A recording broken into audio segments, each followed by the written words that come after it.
The bitter Wyoming wind cut through the darkness like 1,000 frozen knives as Jacob Lawson guided his horse through the deepening snow that December night in 1884. He had been riding for 3 days straight from Cheyenne, carrying news of a land deal to a rancher near Oroville, and the blizzard that descended upon the plains had turned what should have been a simple journey into a fight for survival. His breath came in white clouds, and ice clung to his dark beard as he squinted against the whirling snow, searching desperately for any sign of shelter before the storm claimed him entirely. That was when he heard it. A sound so faint and fragile that at first he thought it was merely the wind playing tricks on his frozen ears. But there it was again, a thin crying that spoke of life clinging desperately to existence somewhere in this frozen hell. Jacob pulled hard on the reins, his chestnut mare snorting and stamping in protest against the cold. He dismounted quickly, his legs stiff from hours in the saddle, and trudged through snow that reached past his knees toward the source of that pitiful sound.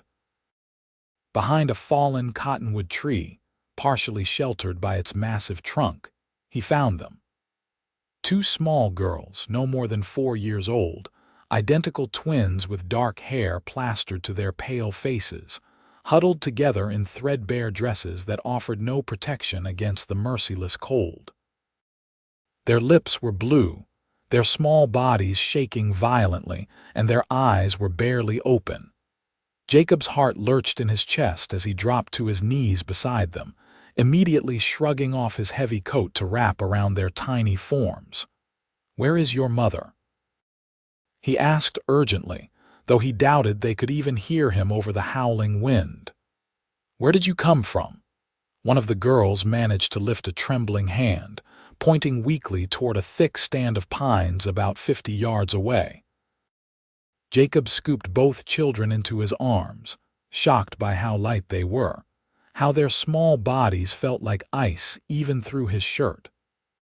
He carried them quickly back to his horse, securing them in front of the saddle before mounting behind them, using his own body to shield them from the worst of the wind as he urged his mare toward the trees.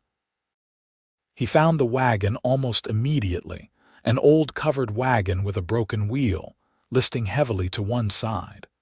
A single horse, long dead and already half buried in snow, lay in the traces. Jacob dismounted again, carrying the twins with him as he approached the back of the wagon. He called out, but the wind snatched his words away. With one hand holding the girls close to his chest, he used the other to pull back the canvas flap. Inside, wrapped in every blanket and piece of clothing that could be spared, lay a woman.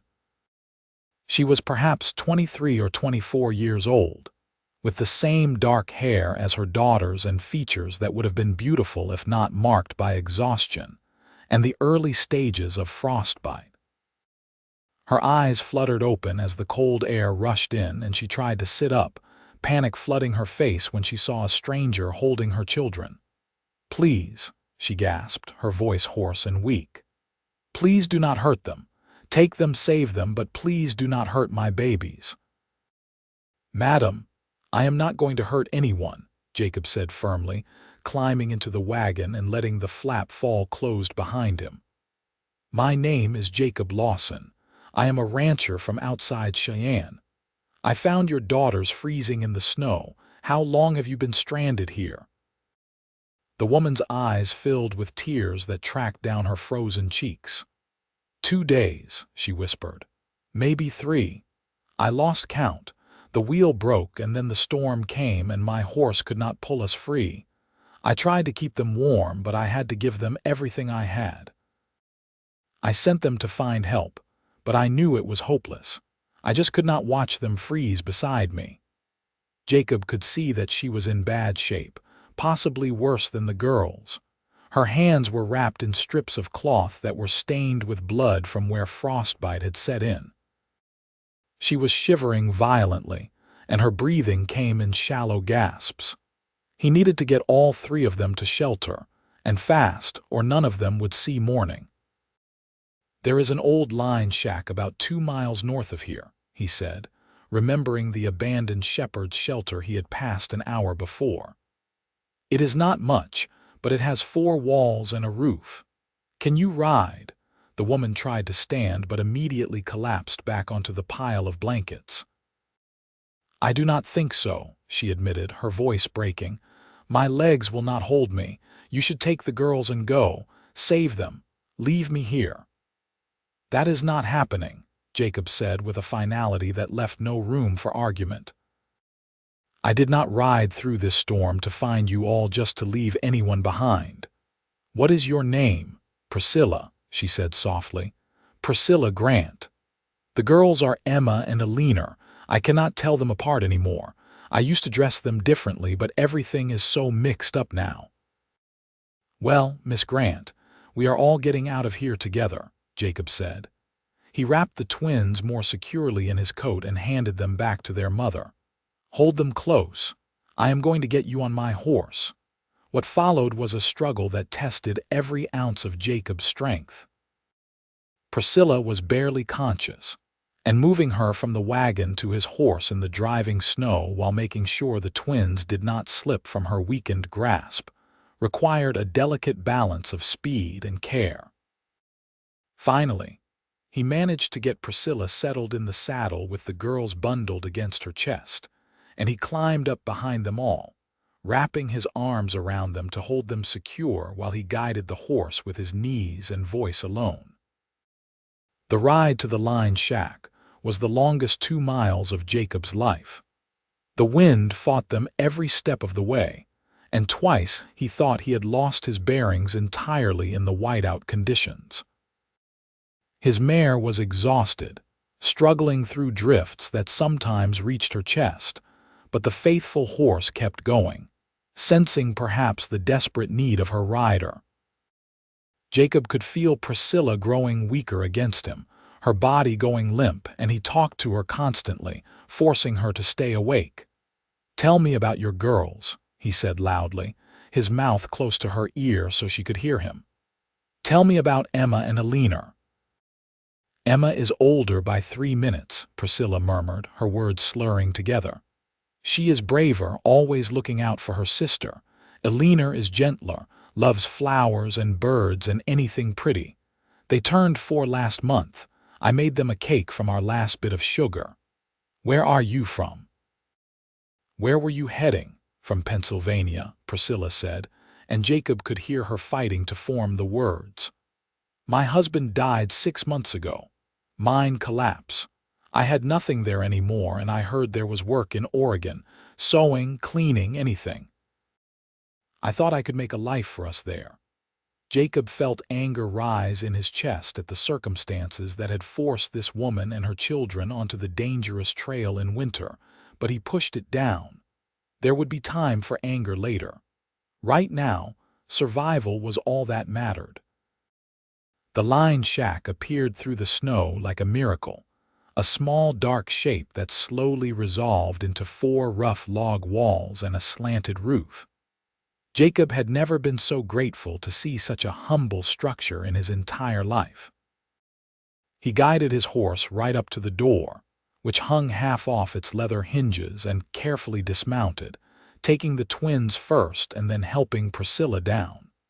She immediately collapsed into the snow, and Jacob had to carry her inside while the girls clung to his legs. The interior of the shack was not much warmer than outside, but at least it blocked the wind. There was an old iron stove in one corner, still filled with ashes from its last use, and a rough wooden platform that served as a bed. Jacob laid Priscilla on the platform and quickly gathered the twins beside her, piling every scrap of fabric he could find over them. Then he went back out into the storm to bring in his horse and strip her of her tack. The mare deserved shelter as much as they did, and the saddle blankets would help keep the humans warm. Getting a fire started was agonizingly difficult with frozen fingers, but Jacob had been starting fires in harsh conditions since he was a boy. He had matches in a waterproof tin in his saddlebag, and he scrounged enough old wood from the shack's corners and shelves to get a small blaze going in the stove. As warmth began to creep into the tiny space, Jacob finally allowed himself to assess their situation. Priscilla was unconscious now, her breathing worryingly shallow. The twins were still awake, staring at him with huge dark eyes from beneath the pile of blankets. Jacob rummaged through his saddlebags and found the last of his jerky and hardtack, which he soaked in water from his canteen to soften before offering it to the girls.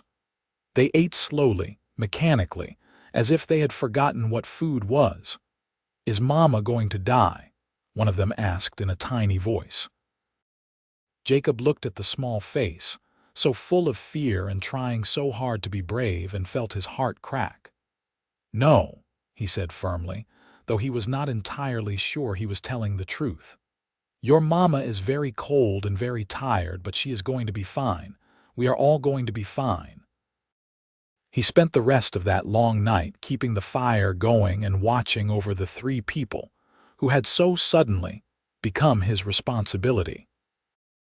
He used snow melted in his tin cup to give them water, and he rubbed Priscilla's hands and feet, trying to restore circulation despite the frightening blackness of her fingertips. The twins eventually fell asleep, curled together like puppies, and as the storm continued to rage outside, Jacob found himself praying with a fervor he had not felt since he was a child. Dawn came gray and cold, but the wind had finally died down. Priscilla stirred as weak sunlight filtered through gaps in the walls, and her eyes opened slowly. For a moment she looked confused, then frightened, but when she saw her daughters sleeping peacefully beside her, relief flooded her face. "Thank you," she whispered, and those 2 simple words carried more weight than any elaborate speech could have. "Thank you for saving us. Thank you for not leaving us behind." Jacob, who had not slept at all during the night, managed a tired smile. "You do not need to thank me. Any decent person would have done the same." "No," Priscilla said, struggling to sit up. Jacob moved to help her, propping her against the wall. "Not any person. I have been traveling for 2 months, and I have met more people who would have taken what I had and left us to die than people who would have stopped to help. You risked your own life to save us." "Well, I could not very well leave 2 little girls to freeze," Jacob said gruffly, uncomfortable with her gratitude. "How are you feeling?" Priscilla looked down at her hands, which Jacob had wrapped in clean cloth from his saddlebag. The fingertips were black with frostbite, and she closed her eyes briefly, understanding what that meant. "I have been better," she said quietly. "But I am alive, and my daughters are alive, and that is more than I had any right to hope for yesterday." They were snowed in at the line shack for 3 more days. The storm cleared, but the drifts were too deep to travel through safely, especially with Priscilla in her weakened condition. Jacob used the time to hunt, managing to shoot a rabbit that had ventured out looking for food. It was not much, but he made a thin stew that was the first hot meal any of them had eaten in days. During those 3 days, Jacob learned Priscilla's story in full. She had married young, at 18, to a man named Thomas Grant who worked in the Pennsylvania coal mines. They had been happy enough, and the birth of the twins had been the greatest joy of her life. But Thomas had been killed when a tunnel collapsed, and the mining company had offered her nothing, not even compensation for her husband's death. With no family to turn to and no way to support herself and 2 children in a town where the only work for women was in the mines or the brothels, Priscilla had sold everything she owned, bought a wagon and horse, and set out for Oregon, where she had a distant cousin who might help her. "I know it was foolish to travel in winter," she said as she watched Jacob show the twins how to whittle small figures from scraps of wood. "But I had nowhere to stay, and I thought if I could just get there before the worst of the weather, we would be safe. I was wrong about so many things." "You were desperate," Jacob said, not looking up from the small horse he was carving for Emma. Or was it a leaner? He still could not tell them apart. Desperate people do desperate things. That does not make you foolish. That makes you human. Priscilla was quiet for a moment, watching the firelight play across his face. "What about you?" she asked finally. "You said you are a rancher. Do you have family waiting for you? A wife who will be worried about where you have been?" Jacob shook his head. "No wife, no family to speak of. My parents died when I was 15. Fever took them both within a week of each other. I worked for other ranches until I was 21. Then I saved up enough to buy a small piece of land outside Cheyenne. It is not much, maybe 200 acres, but it is mine. I run cattle mostly, some horses. I do well enough."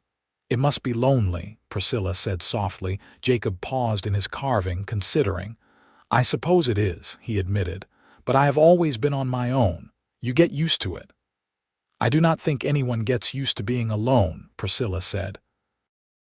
"I think we just tell ourselves we do so it hurts less." Their eyes met across the small fire, and something passed between them in that moment. A recognition of shared loneliness, shared survival against odds that should have broken them. Jacob looked away first, suddenly uncomfortable with the intensity of the feeling that had sparked in his chest. On the fourth day, the sun came out properly, and the snow began to melt enough that travel became possible. Jacob knew they needed to get to Oroville, which was the nearest town with a doctor. Priscilla's frostbite was serious, and the twins needed proper food and care. He fashioned a travois from branches and rope, lashing it behind his horse so Priscilla could ride without having to sit upright in the saddle. The twins he perched in front of him, and they set off slowly through the melting snow toward civilization. They reached Oroville late that evening. The town was small, barely more than a main street with a general store, a saloon, a church, and a handful of houses, but it had what they needed most: a doctor. Dr. Samuel Hayes was a gruff man in his 60s who had seen everything the frontier could throw at him, and he took one look at Priscilla's hands and immediately set to work. Jacob waited outside with the twins while the doctor examined Priscilla. Emma and Alina sat on either side of him on the doctor's porch steps, and for the first time since he had found them, they seemed to relax slightly. Alina leaned against his arm, and Emma took his hand in her tiny one. "Are you going to leave us now?" Emma asked in her small, serious voice. Jacob looked down at her, surprised by the question and by the sharp pain it caused in his chest. "I am not going anywhere until I know your mother is all right," he said. "But after that," Alina pressed. "Will you leave us after that?" Jacob did not know how to answer. He had been asking himself the same question for the past 3 days.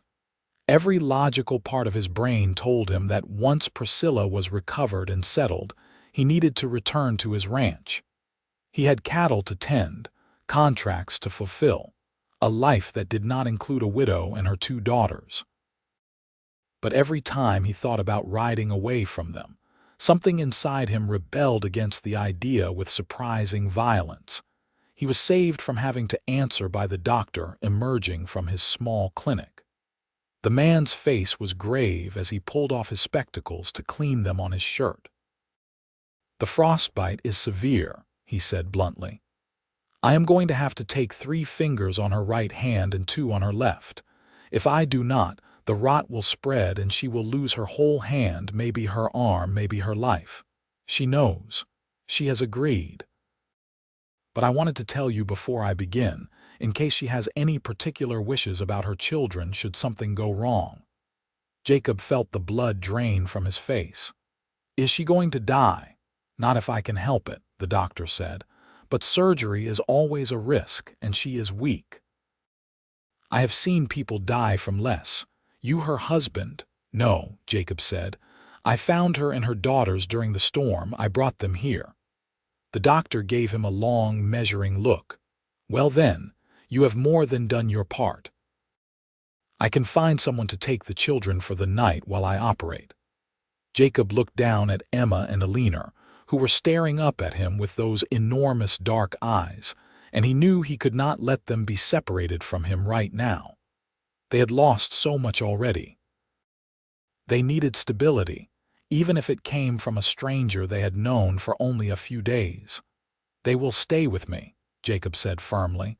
"I will get a room at the boarding house and keep them there. You just focus on saving their mother." The surgery took 4 hours. Jacob paced the small boarding house room with Emma and Alina, telling them stories about his ranch, about the horses and cattle, about anything and everything he could think of to distract them from what was happening to their mother.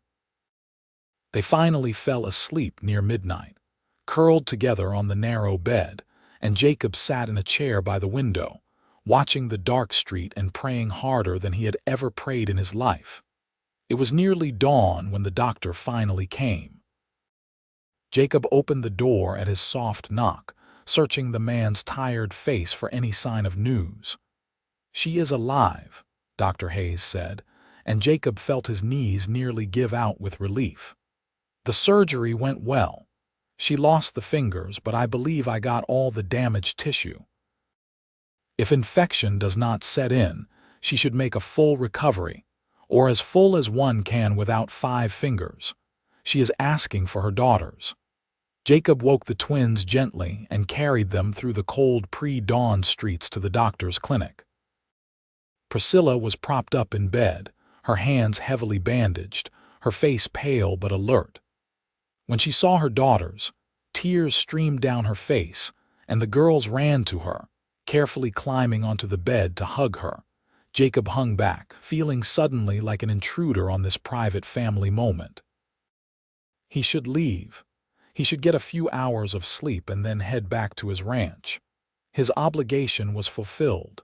He had saved them, gotten them to a doctor, and now they would be fine without him. But then Priscilla looked up, her eyes finding his across the small room, and she mouthed 2 words. "Thank you." And Jacob knew, with a certainty that should have terrified him but somehow did not, that he was not going anywhere. Priscilla stayed in the doctor's care for 2 weeks. The wounds on her hands healed slowly but cleanly, and her strength gradually returned. During that time, Jacob found himself more or less living at the clinic.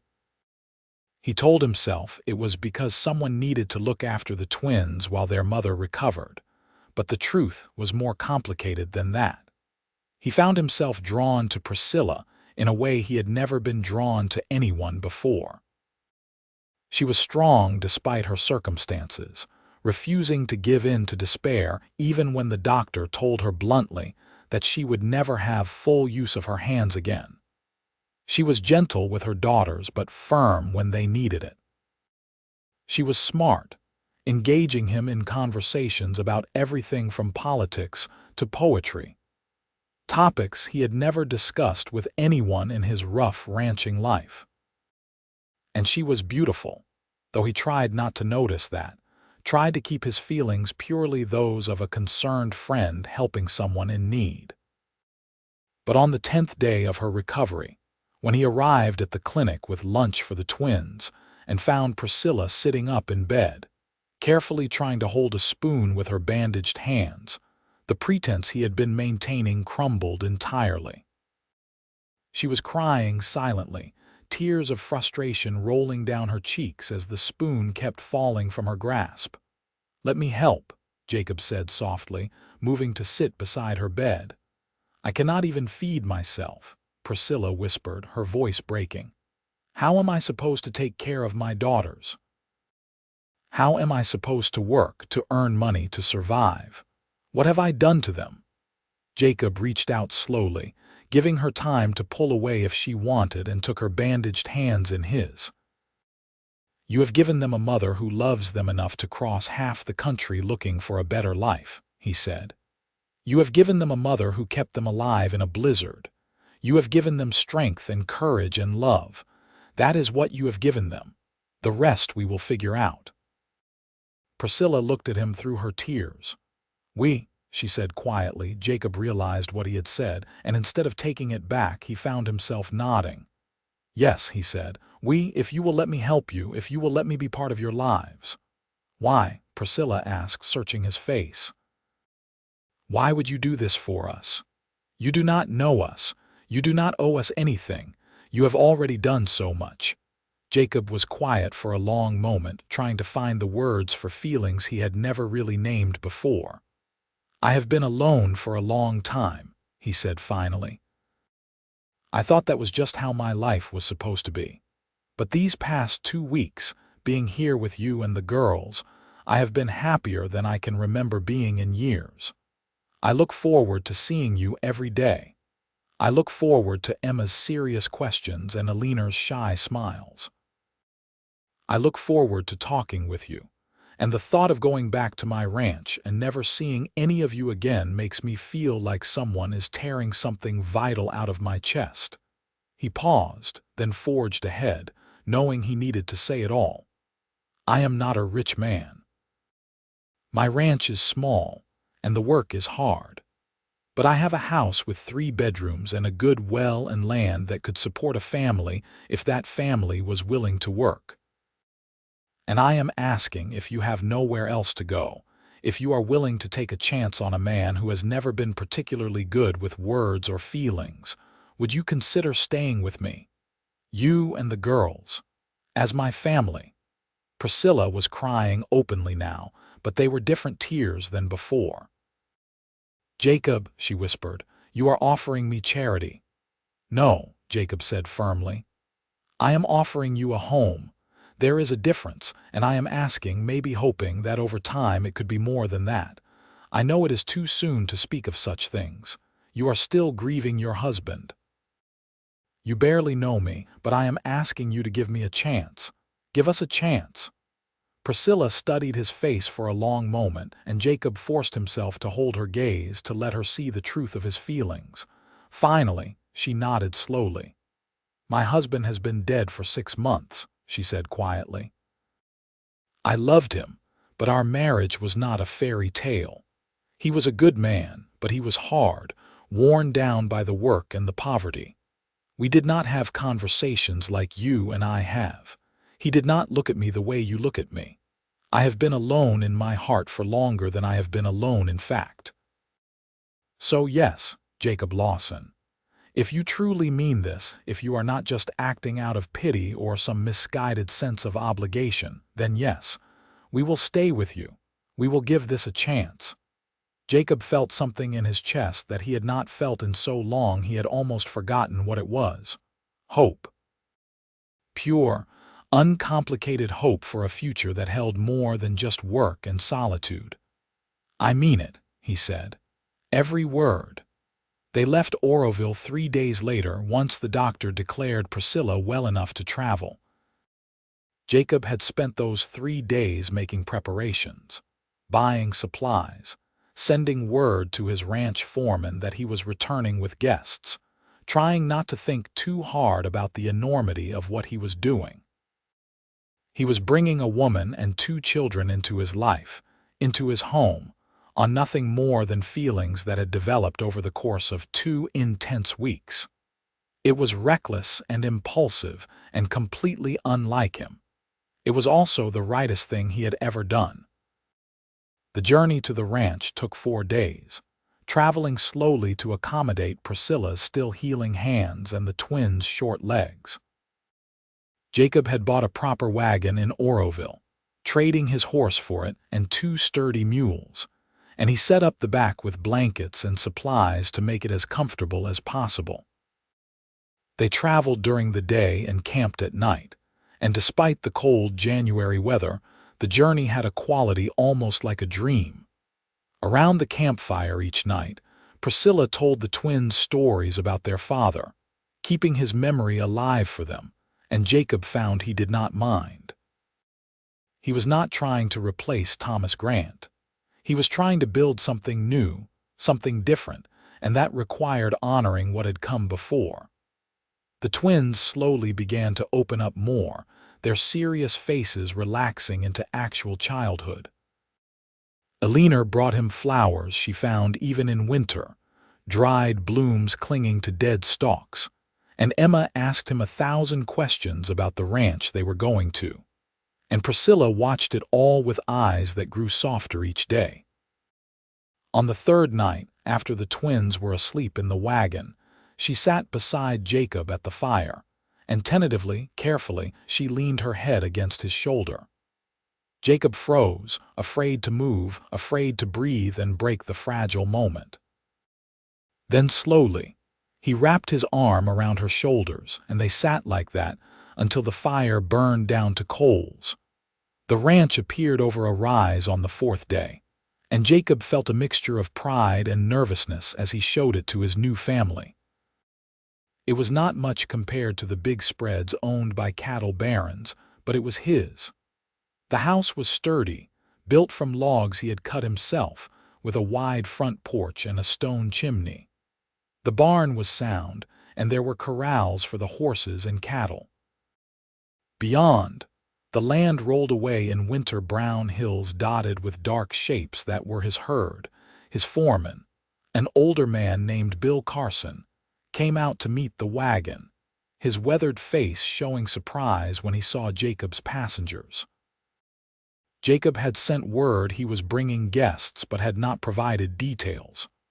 "Bill, this is Miss Priscilla Grant and her daughters, Emma and Eleanor," Jacob said as he helped Priscilla down from the wagon. "They will be staying with us, indefinitely." Bill was too good an employee and too smart a man to ask the dozens of questions that Jacob could see in his eyes. "Welcome, madam," he said instead, tipping his hat to Priscilla. "Little Mrs. Any friend of Jacob's is welcome here." Jacob showed them inside, suddenly seeing his home through their eyes and finding it wanting. It was clean enough but sparse, decorated with only the bare necessities of bachelor living. The main room held a table, chairs, a stove, and not much else. But Priscilla looked around with what seemed like genuine pleasure. "It is wonderful," she said softly. "It is warm and dry and safe. It is more than wonderful, Jacob." He showed her the 3 bedrooms, his own, which was barely large enough for a bed and a chest of drawers, and 2 slightly smaller ones that had been used for storage. "I thought the girls could share 1 room," he said, "and you could have the other. I will clear out my things tomorrow and make them proper." Priscilla looked at the rooms, at the windows that let in winter sunlight, at the solid floors and tight walls, and Jacob saw her blink back tears. "I cannot believe this is real," she whispered. "I cannot believe we are here, that we are safe, that we have a home." "Believe it," Jacob said gently. "This is real. This is your home now for as long as you want it to be." The first weeks were an adjustment for everyone. Jacob was used to living alone, eating his meals in silence, keeping his own schedule. Now there were 4 people in his house, and it was both wonderful and challenging in ways he had not anticipated. The twins were into everything, their natural curiosity no longer suppressed by fear and cold. They wanted to see the horses, the cows, the chickens that scratched in the yard. They wanted to explore every corner of the ranch, and Jacob found himself acting as tour guide, teacher, and protector all at once. Priscilla threw herself into making the house a home with a determination that both impressed and worried Jacob. Despite her injured hands, she insisted on helping with cooking, cleaning, and organizing. She hung curtains she sewed with painful slowness in the windows. She scrubbed floors and beat rugs and turned Jacob's Spartan house into a place that felt lived in, loved. But Jacob could see how much it cost her. Every task that would have been simple with 10 working fingers became a painful challenge with only 5, and some things were simply impossible. One evening, about 3 weeks after their arrival, Jacob came in from the barn to find Priscilla sitting at the kitchen table, staring at a pile of potatoes she had been trying to peel for dinner. Tears were running down her face, and the knife lay on the table where she had dropped it. I cannot even peel a potato, she said when she saw him, her voice full of despair. Such a simple thing, and I cannot do it. How am I supposed to help you? How am I supposed to earn my keep here? Jacob sat down across from her, his heart aching at her pain. Priscilla, you do not need to earn anything. You and the girls have a place here no matter what. I did not bring you here to be my housekeeper or my cook. I brought you here to be part of my life. But I cannot even take care of my own children properly, Priscilla said. I cannot braid their hair. I cannot button their coats. I cannot do half the things a mother should be able to do. They deserve better than a crippled mother. Jacob reached across the table and took her bandaged hands firmly in his. Stop, he said, his voice sharp enough to make her look up in surprise. You are not crippled. You are healing. And your daughters do not need a mother with 10 fingers. They need a mother who loves them and protects them and would cross a frozen wilderness to give them a better life. They need you exactly as you are, and so do I. Priscilla stared at him, her tears still falling. How can you say that? You barely know me. I know enough, Jacob said. I know you are strong and brave and kind. I know you make me want to be a better man than I have been. I know that having you and the girls here has made this house feel like something more than just a place I sleep. It feels like home now. Real home. Jacob, Priscilla whispered, and the way she said his name, soft and wondering, made his heart race. I am falling in love with you, Jacob said, the words tumbling out before he could stop them. I know it is too soon. I know you might not feel the same way, but I need you to know. You are not a burden. You are not earning your keep. You are the best thing that has ever happened to me, and I will spend every day for the rest of my life proving that to you if you will let me. Priscilla was silent for a long moment, and Jacob felt panic start to rise in his chest. He had said too much, moved too fast, ruined everything. But then Priscilla stood up, came around the table, and before Jacob quite knew what was happening, she was in his lap, her arms around his neck, her face buried against his shoulder. I am falling in love with you too, she said, her voice muffled by his shirt. I have been fighting it because it seemed impossible, because I felt guilty, because I was afraid. But Jacob, every day I wake up grateful that you found us in that snow. Grateful that you are the kind of man who would stop to help. Grateful that you look at me like I am something precious, even with my ruined hands and my 2 young daughters and all the baggage I bring with me. Jacob wrapped his arms around her, holding her close, feeling like something fundamental in his universe had just shifted into place. Your hands are not ruined, he said into her hair. You are perfect exactly as you are. They sat like that for a long time, holding each other as the winter evening darkened outside the windows. When they finally pulled apart, Priscilla was smiling through her tears and Jacob felt lighter than he had in years. So what do we do now? Priscilla asked. Now, Jacob said, I peel these potatoes, you tell me how you want them cooked, and we make dinner together. And then we take this one day at a time and see where it leads us. Where it led them was to a love that grew steadily deeper as winter turned to spring. They did not rush. There were the twins to consider, and Priscilla's grief for her first husband, and the simple practical challenges of learning to live together. But every day brought them closer. Every shared meal, every evening sitting together after the girls were in bed, every moment of laughter and frustration and simple domestic life wove threads between them that grew stronger with time. The twins blossomed on the ranch. Their pale faces gained color, and they lost the haunted look that had clung to them since Jacob first found them. They followed him everywhere when he would let them, learning the names of all the horses, collecting eggs from the chickens, playing endless games in the barn. And slowly, they began to call him something other than Mr. Lawson. It started with Emma, always the braver of the two. She had been helping Jacob mend a fence, handing him nails with serious concentration, when she suddenly said, "Papa Jacob, are you going to marry our mama?" Jacob nearly dropped his hammer. "What makes you ask that, sweetheart?" "Because you look at her the way people look at each other in Mama's stories," Emma said matter-of-factly. "The ones where they fall in love and get married and live happily ever after. And I think Mama looks at you that way too." Jacob set down the hammer and crouched so he was at Emma's eye level. "Would that be all right with you?" he asked seriously. "If your mama and I got married someday." Emma thought about it with the gravity of a 4-year-old considering weighty matters. "Will you still be our Papa Jacob if you marry Mama?" she asked finally. "Always," Jacob said, his throat tight with emotion. "Then it is all right," Emma said. "Eleanor thinks so too. We talked about it."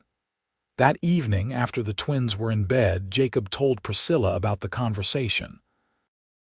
They were sitting on the porch, watching the sunset paint the sky red and gold, and Priscilla was tucked against his side, his arm around her shoulders. "They are getting attached to you," Priscilla said softly. "I worry about that sometimes. If things did not work out between us, it would break their hearts." "Things are going to work out," Jacob said with quiet certainty. "Priscilla, I have been thinking about this for weeks now. I know we have not been together long by conventional standards, but I also know what I feel. I love you. I love your daughters. I want to build a life with you, a real family. I want to marry you if you will have me." Priscilla turned to look at him, her eyes wide. "Are you proposing to me right now?" "Not properly," Jacob admitted. "For a proper proposal, I would get down on one knee and I would have a ring, and I would make a speech that was not just me stumbling over my words. But yes, essentially, I am asking if you would consider marrying me when you are ready, when it feels right." Priscilla was quiet for so long that Jacob started to worry, but then she smiled, and it was like the sun coming out from behind clouds. "Yes," she said simply. "When the time is right, when we have both healed a little more, when the girls have had more time to adjust, yes. I will marry you, Jacob Lawson, because I love you and because I cannot imagine a future that does not have you in it." Jacob kissed her then, there on the porch under the Wyoming sky, and it felt like a promise and a beginning all at once. They were married in June, 6 months after Jacob had found Priscilla and the twins in the snow. It was a small ceremony in the Oroville church, with Dr. Hayes and Bill Carson standing as witnesses, and the twins serving as flower girls, scattering petals they had painstakingly gathered from the wildflowers that dotted the ranch. Priscilla wore a simple dress of pale blue that she had sewn herself, the stitches not quite perfect but made with love and determination. Jacob wore his Sunday best and could not stop smiling. The preacher asked if anyone objected to the union, and Emma piped up from where she stood beside the altar, "We do not object. We want Papa Jacob to marry Mama." The whole church erupted in laughter, and even the stern preacher cracked a smile. When Jacob slipped the ring onto Priscilla's finger, working carefully around the bandages she still sometimes wore when her missing fingers ached, he said his vows with a voice that shook with emotion. "I promise to love you and honor you all the days of my life. I promise to be a father to your daughters and to make them a home where they always feel safe and loved.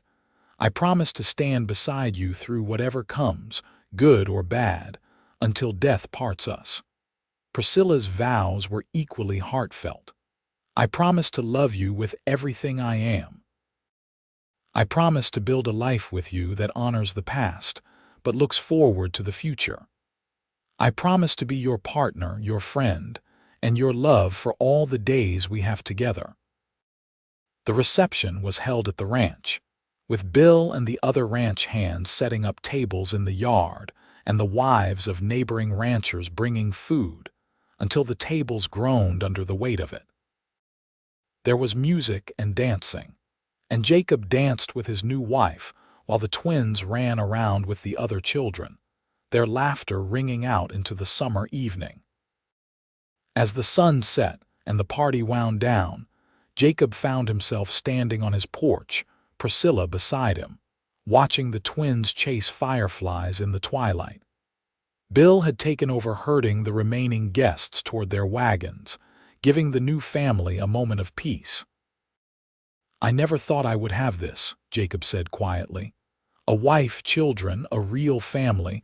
I thought I was meant to be alone." "I never thought I would have it either," Priscilla said, lacing her fingers through his. "Not again, anyway. After Thomas died, I thought that part of my life was over. I thought all I could hope for was survival, keeping the girls alive and safe. But you gave me more than that. You gave me hope. You gave me love. You gave me a home." "We gave those things to each other," Jacob corrected gently. He pulled her closer, wrapping both arms around her from behind, and they stood like that, watching their daughters play, feeling the warmth of the summer evening and the deeper warmth of contentment. The first year of their marriage was not without challenges. Learning to be a husband and a father simultaneously tested Jacob in ways he had not anticipated. There were moments when he said the wrong thing or did not understand what Priscilla needed from him. There were nights when one or both of the twins had nightmares and woke crying, and he had to learn how to comfort them, how to chase away the memories of cold and fear that still haunted them sometimes. But for every challenge, there were a dozen moments of joy. Emma's 6th birthday, celebrated with a cake that Priscilla baked with such concentration, and Jacob decorated with frosting flowers that looked more like blobs but made Emma laugh with delight. Eleanor's first time riding a horse by herself, her face lit up with pride and excitement. The first time Priscilla said "our ranch" instead of "your ranch," claiming it as hers too. The quiet evenings sitting together by the fire, working on the books or mending or just talking, building the comfortable intimacy of a marriage based on genuine friendship and love. In the fall, a year after they met, Priscilla came to Jacob with news that made his heart soar. She was pregnant. They were going to have a child, a baby that would be theirs together, a sibling for the twins who had become so thoroughly his daughters that he sometimes forgot they did not share his blood. "Are you happy?" Priscilla asked anxiously, when Jacob had been silent too long, stunned by the news. "Happy," Jacob said, finding his voice. "Priscilla, I am beyond happy. I am blessed. We are going to have a baby." He picked her up and spun her around, making her laugh and protest that he would make her dizzy. The twins, curious about the commotion, came running, and when they were told they were going to be big sisters, they erupted in excitement. "Can we name her?" Emma asked immediately. "What makes you think it will be a her?" Jacob asked, amused. "Because we want a sister," Eleanor said with the perfect logic of a 5-year-old. "We have each other, but another sister would be even better." The pregnancy was not easy. Priscilla was sick frequently in the early months, and Jacob worried constantly, hovering over her until she finally shooed him out of the house and told him to go work off his nervous energy. As her belly grew, her injured hands made things more difficult. She could not do many of the things she wanted to do to prepare for the baby, could not sew tiny clothes or knit blankets the way she had for the twins. But Jacob could. To everyone's surprise, including his own, Jacob Lawson, rancher and cowboy, learned to sew. He was clumsy at first, stabbing himself with needles and creating stitches that would have made any professional seamstress weep, but he persevered. He made tiny gowns and small blankets, and if they were not perfect, they were made with love. Priscilla cried when he presented her with his first finished piece, a white christening gown with crooked stitches and uneven hems but more love sewn into it than any store-bought garment could hold. The baby came in May, on a warm spring morning when the wildflowers were in full bloom. The birth was hard, and there were moments when Jacob, waiting anxiously in the next room with the twins, feared he might lose both mother and child. But Priscilla was strong, and Dr. Hayes, who had made the journey from Oroville at Jacob's urgent summons, knew his business. When the baby's cry finally split the air, high and healthy and strong, Jacob felt his knees go weak with relief. The doctor emerged a few minutes later, tired but smiling. "You have a son," he said, "and your wife is fine, exhausted but fine. You can go in now." Jacob entered the bedroom to find Priscilla propped up against the pillows, her hair damp with sweat, her face pale but radiant.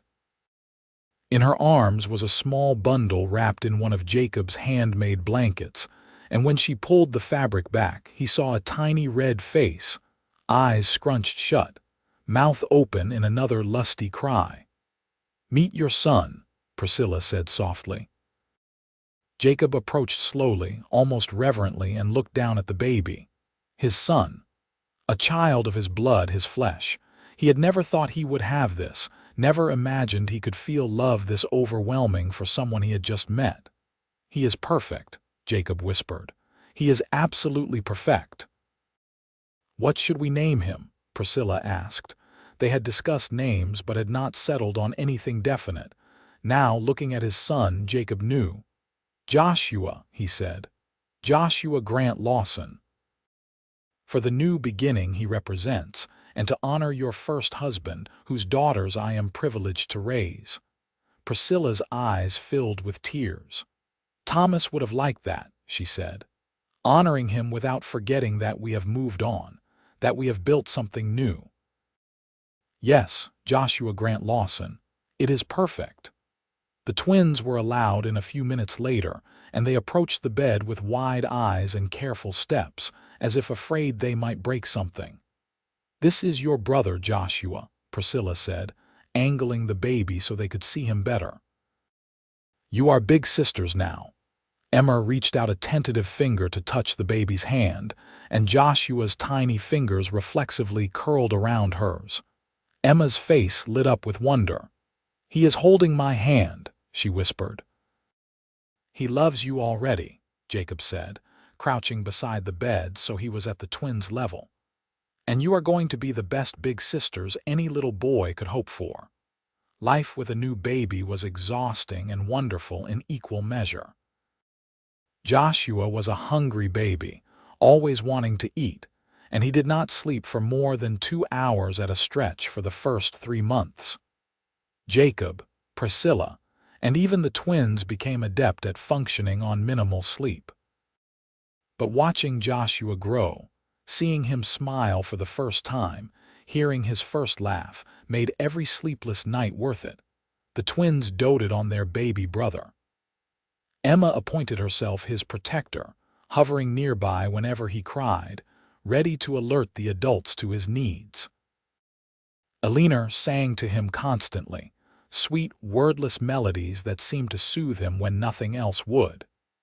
And Joshua adored his sisters, his eyes tracking them whenever they were in the room, his first real smiles reserved for them. Jacob found that fatherhood suited him in ways he had never imagined. He had worried that he would not know how to be a father, having lost his own so young, but instinct and love guided him. He taught the twins to ride properly, spending patient hours in the corral as they learned to handle the horses. He walked the floor with Joshua when the baby could not sleep, singing off key lullabies and telling stories about the ranch and the land they lived on. And he loved Priscilla with a depth that still sometimes took his breath away, grateful every single day for the storm that had brought her into his life. 2 years after Joshua was born, Priscilla gave Jacob another son, James, named for Jacob's father. And 3 years after that, a daughter they named Sarah, giving Elena and Emma the sister they had always wanted. The house that had once seemed too big for one lonely rancher now overflowed with children and noise and love. The ranch prospered as the family grew. Jacob, with Bill's help and the advice of his wife who had a sharp head for numbers, expanded their holdings, buying adjacent land when it became available. They ran more cattle, bred horses that were sought after throughout Wyoming, and built a reputation for honest dealing and quality stock. They were not rich, but they were comfortable, and that was all Jacob had ever wanted. The twins grew into beautiful, intelligent young women. Emma remained serious and protective, eventually declaring her intention to run the ranch alongside her stepfather, learning the business with single-minded determination. Eleanor was more artistic, spending hours drawing and painting the landscapes she loved, eventually selling her work to shops in Cheyenne and even as far away as Denver. Both girls loved their younger siblings fiercely and never thought of Jacob as anything but their true father. Joshua grew into a bright, energetic boy who wanted to know how everything worked and was never happier than when he was taking something apart to study its mechanism. James was quieter, more thoughtful, with a love of books that meant the family had to constantly import new reading material to keep him occupied.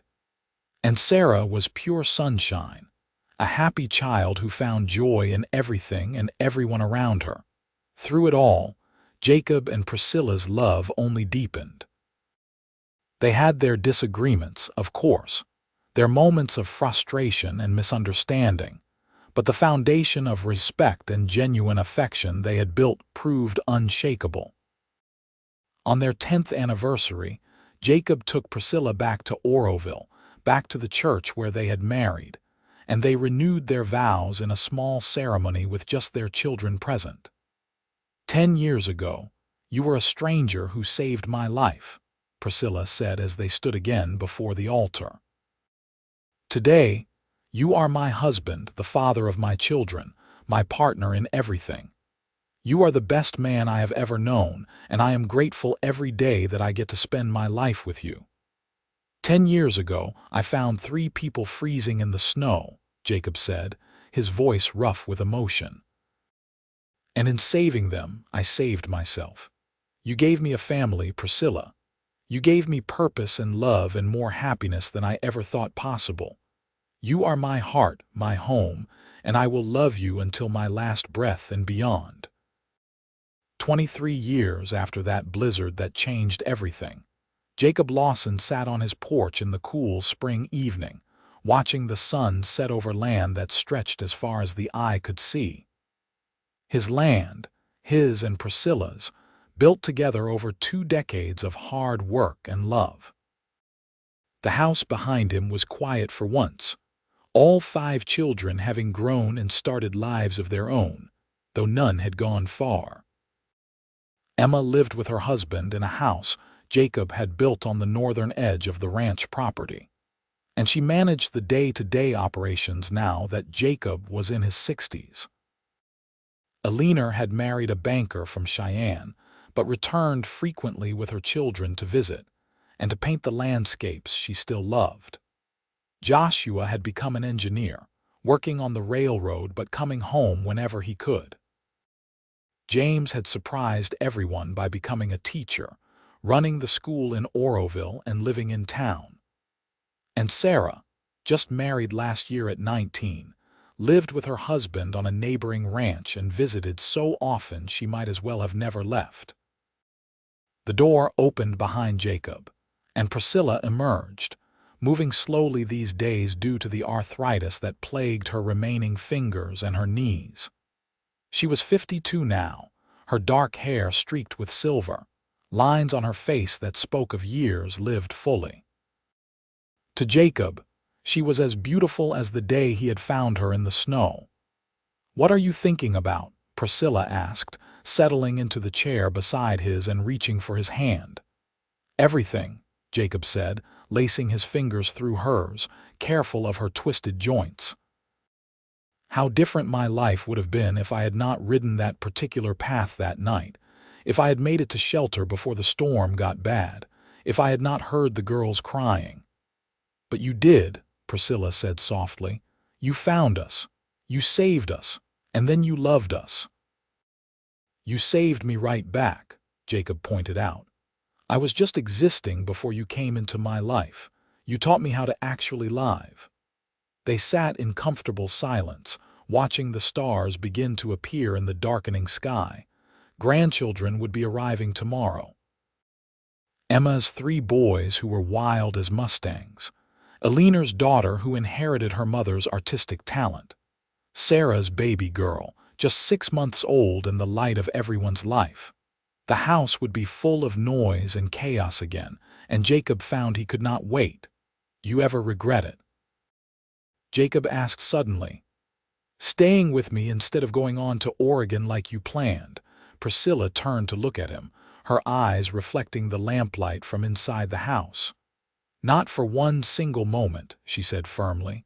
"Jacob, you gave me a home when I had none. You gave my daughters a father who loves them unconditionally. You gave me 4 more beautiful children and a life I could never have imagined in my wildest dreams. You are the best decision I ever made, even if you were the one who made it for me."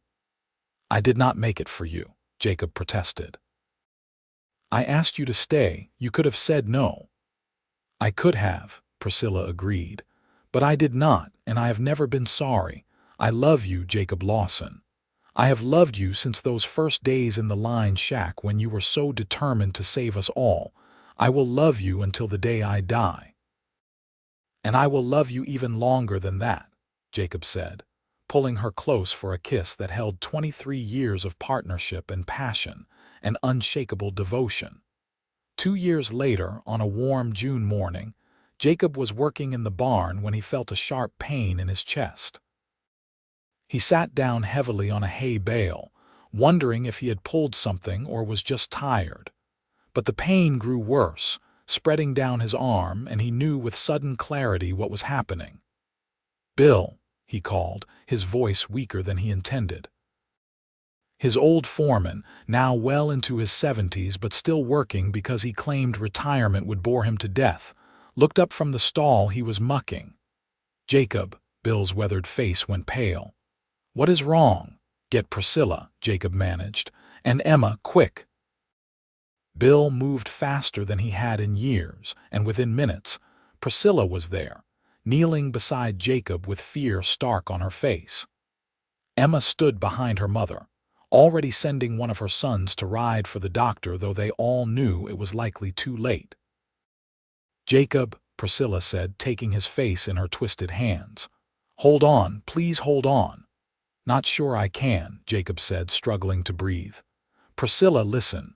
You made my life worth living. You and the children, you are the best thing that ever happened to me. I have no regrets, not one." "Do not talk like that," Priscilla said, tears streaming down her face. "You are going to be fine. The doctor will come and you will be fine." But they both knew that was not true. Jacob could feel his strength fading, his vision starting to blur at the edges. With his last bit of strength, he gripped Priscilla's hand. "I love you," he said clearly. "Always have, always will." "I love you too," Priscilla sobbed. "Jacob, please, I am not ready to lose you." "You will not lose me," Jacob said. "I will be waiting for you. Wherever we go after this, I will be there waiting. And in the meantime, I will be in our children and grandchildren. In this land we built together. In every sunset you watch from our porch, I will always be with you." His eyes closed and the pain in his chest eased. He heard Priscilla calling his name, felt her hands on his face, and then there was warmth and light and peace. Jacob Lawson was buried on a hill overlooking the ranch, with a view of the land he had loved and the house where he had raised his family. The funeral was attended by what seemed like half of Wyoming. His children were there with their spouses and children. Friends and neighbors came from miles around. And Priscilla stood beside his grave, supported by Emma and Eleanor, and said goodbye to the man who had saved her life, and then spent the rest of his making her happy. After the funeral, after everyone had gone home, Priscilla returned to the hilltop alone. She stood beside the fresh grave, looking out at the sunset painting the sky in shades of gold and red. "You kept your promise," she said softly to the wind. "You gave me a home. You loved my daughters. You gave me more children and more happiness than I ever dreamed possible. You were the best man I ever knew, Jacob Lawson, and I will love you until we meet again." She lived for another 7 years. Years filled with grandchildren and great-grandchildren, with watching the ranch continue to prosper under Emma's capable management, with pride in all her children's accomplishments. She never remarried. When asked once by a well-meaning neighbor if she had considered it, she simply smiled and said, "I have already had the great love of my life. I do not need another." On a cold December morning, exactly 32 years after Jacob had found her and the twins in the snow, Priscilla Grant Lawson passed away peacefully in her sleep. She was buried beside her husband on the hilltop, and her children gathered once more to mourn and to celebrate a life well lived. Emma, now 58 years old and a grandmother herself, stood beside her parents' graves after everyone had left, just as her mother had done 7 years before. "Thank you," she said, not sure if she was talking to her stepfather or her mother or both. "Thank you for fighting to survive that night. Thank you for finding each other. Thank you for building this family and this life and this love that continues on in all of us." The wind whispered through the grass, carrying the scent of wildflowers that grew on the hillside, and Emma could almost hear her father's steady voice and her mother's soft laugh. They were together again now, reunited in whatever came after this life, and the love story that had begun in a blizzard with a desperate act of rescue had come to its final chapter. But the story itself lived on, in the ranch that still bore the Lawson name, in the children and grandchildren and great-grandchildren who carried both Jacob and Priscilla's blood and legacy forward. In the town of Oroville, where people still told the story of the cowboy who found a widow and her twins freezing in the snow, and gave them not just survival but a home and a family and love that lasted a lifetime. And on quiet evenings, when the sunset painted the Wyoming sky in shades of gold, you could almost see them. 2 figures standing on the porch of the ranch house, his arm around her shoulders, her head leaning against his chest, watching the day end together just as they had done for so many years. Ghosts, perhaps, or simply memory made visible by love. Either way, they were there and they were home, and they were together. The love that began in desperation and cold had grown into something that transcended death. It lived in the land they had worked together, in the house where they had raised their children, in the hearts of every person who had been touched by their kindness and devotion. It was a love that had started with 3 simple words spoken by a man to a woman he barely knew: "Stay with me." And she had. Through 25 years of marriage, through joy and sorrow, through the raising of 5 children and the building of a legacy that would endure for generations. She had stayed, and in staying, she had found not just safety or security but true love, the kind that comes once in a lifetime if you are lucky. Their story became legend in the territory. Young couples would hear about the cowboy and the widow, about the dramatic rescue in the blizzard, about the love that grew from gratitude into something far deeper and more lasting. It gave people hope that even in the harshest circumstances, even when all seemed lost, love could still find a way. The ranch house stood for another century, carefully maintained by successive generations of Lawsons who never forgot the 2 people who had built it from nothing. The bedroom where Priscilla and Jacob had slept was preserved almost as a shrine, and family members who visited would stand in that room and swear they could feel the love that still lingered there. The graves on the hillside became a place where family gathered on anniversaries and holidays, where children were brought to learn about their heritage, where the story was told and retold until everyone knew it by heart. And every December, on the anniversary of that fateful blizzard, someone from the family would place wildflowers on both graves, a reminder of the beauty that could grow even from the coldest, most desperate beginnings. Emma's daughter took over the ranch after her mother got too old to run it. Then Emma's granddaughter. The land passed from woman to woman, a matriarchal legacy that Emma had established and that honored her mother as much as her stepfather. And with each generation, the story was told again. The story of how a cowboy named Jacob Lawson had found 3 freezing people in a blizzard, and instead of just saving them, he had given them everything. The love story of Jacob and Priscilla became the standard by which all other relationships in the family were measured. Their devotion, their partnership, their unshakable commitment to each other, and their family set a bar that inspired rather than intimidated. Young lovers in the family would visit the graves and promise each other they would build something as strong and lasting. And in the end, perhaps that was the greatest legacy of all. Not the land, though that was significant. Not the children, though they had lived good lives and raised good families of their own. The greatest legacy was the example they set. The proof that love can triumph over the hardest circumstances, that kindness can change lives, that saying "stay with me" to someone in need can be the beginning of something extraordinary. Jacob Lawson had been a simple rancher who thought he was destined for a solitary life. Priscilla Grant had been a desperate widow fleeing poverty with 2 small children and no prospects.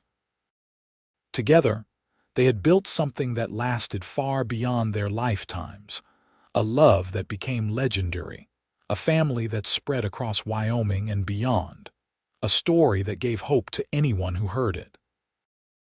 On cold winter nights, when the wind howled across the Wyoming plains, just as it had that long-ago December evening in 1884, travelers passing the old Lawson Ranch swore they could see lights in the windows and hear laughter from inside.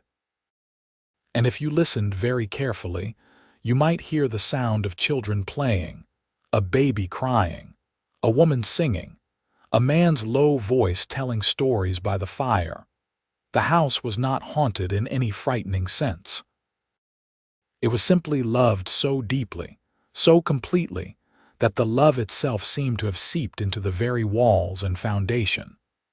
It was a place where happiness had lived for so long that it became part of the structure itself, as permanent and solid as the logs Jacob had cut with his own hands.